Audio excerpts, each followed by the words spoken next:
Hi there.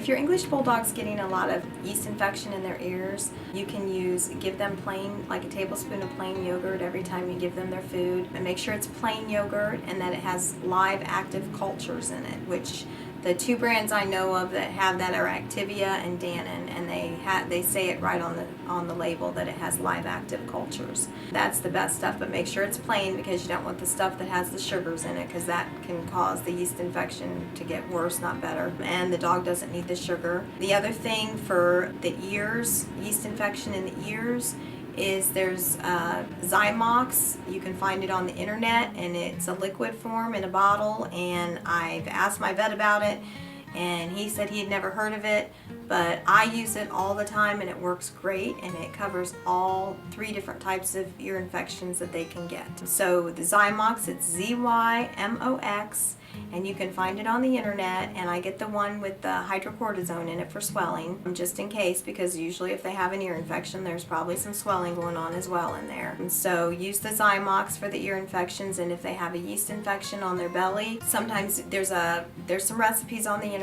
It would be vinegar, distilled water, and hydrogen peroxide mix, and then you spray it on the yeast infection. Like if they have it on their belly, sometimes they get a yeasty infection on their belly, and you can spray that on there and then wipe it off, and do that daily, and that helps the yeast infection.